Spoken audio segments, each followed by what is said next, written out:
혹시 화재가 나면 엘리베이터는 절대 타면 안 된다. 우리 어릴 때부터 귀에 못이 박히도록 들었잖아요. 그런데 말이죠. 우리가 상식이라고 믿었던 이 규칙이 사실은 정반대로 바뀌고 있다면 어떠실 것 같으세요?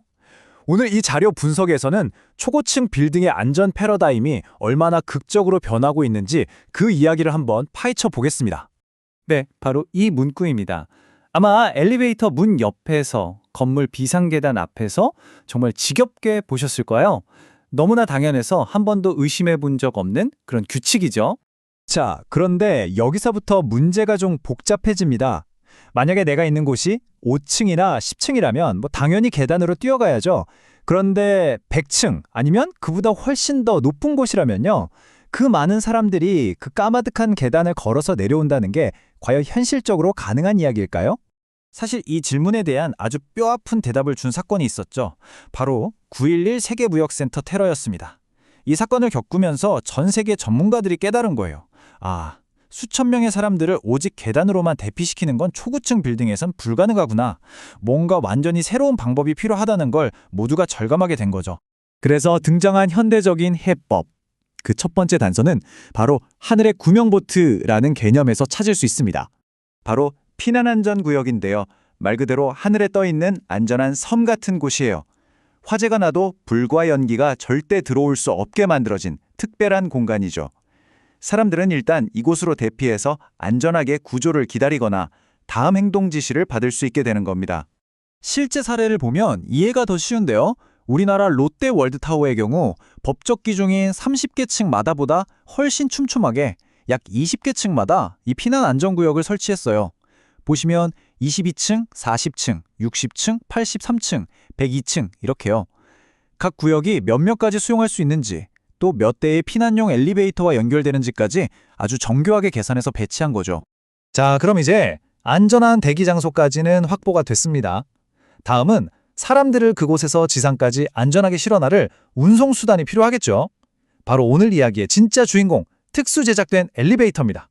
여기서 정말 중요한 건 이게 우리가 평소에 타는 그런 평범한 엘리베이터가 아니라는 점이에요. 여러 안전 보고서들이 한 목소리로 얘기하거든요. 이건 비상 상황을 위해서 아주 특별하게 설계되고 제작된 최첨단 기술의 집약체라고 할 수 있습니다. 우리나라 법만 봐도 피난용 엘리베이터가 얼마나 특별한지 알 수 있는데요.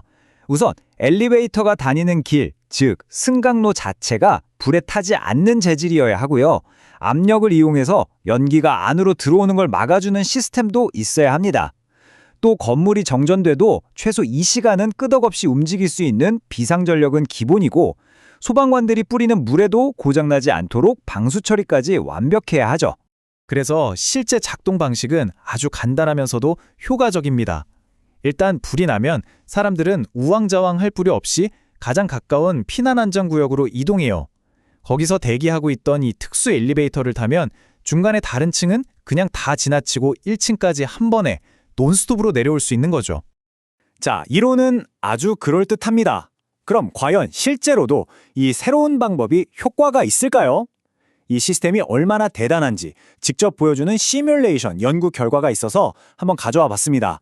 한 연구에서 롯데월드타워에 사람이 꽉 찼을 때, 그러니까 약 1만 5천 명이 대피하는 상황을 가정해서 시뮬레이션을 돌려봤어요. 첫 번째 시나리오는 옛날 방식 그대로 전원이 계단만 쓰는 경우고요. 두 번째는 40%는 피난용 엘리베이터를 타고 나머지 60%는 계단을 이용하는 이른바 하이브리드 방식입니다. 결과는요? 정말 놀라웠습니다. 이 그래프를 한번 보세요. 계단만 썼을 때는 전원 대피에 무려 89분, 거의 1시간 반이 걸렸어요. 그런데 엘리베이터를 같이 썼더니 대피 시간이 62분으로 확 줄어들었습니다. 네, 단축된 시간이 무려 27분입니다. 27분. 이게 어떤 의미냐면요.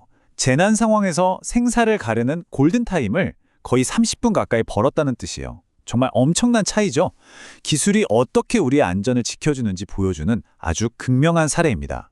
물론 이건 단순히 롯데월드타워 하나만의 이야기가 아닙니다. 전 세계 초고층 빌딩의 안전 기준 자체가 뿌리부터 바뀌고 있다는 신호탄 같은 거죠. 이제 초고층 빌딩의 새로운 안전 철학은 아주 명확해졌습니다. 첫째, 더 이상 계단만으로는 안 된다는 걸 인정하는 것. 둘째, 일정 층마다 반드시 피난 안전구역을 만드는 것. 셋째, 피난용 엘리베이터를 선택이 아닌 필수로 여기는 것. 그리고 마지막으로 가장 중요한 건데요. 이 모든 시스템을 사람들이 실제로 잘 쓸 수 있도록 끊임없이 훈련하는 것. 이게 바로 하늘 높은 줄 모르고 솟아나는 현대 도시들의 새로운 표준이 되고 있습니다. 결국 화재 시 엘리베이터 사용 금지라는 오랜 규칙은 이제 화재 시에는 안전한 피난용 엘리베이터를 타라라는 새로운 규칙으로 진화하고 있는 셈입니다. 그렇다면 앞으로 우리의 도시가 지금보다 훨씬 더 높아진 미래에는 또 어떤 기술이 나타나서 우리가 당연하게 여겼던 안전상식을 깨고 우리를 더 안전하게 만들어줄까요? 한번 좀 생각해 볼 만한 질문인 것 같습니다.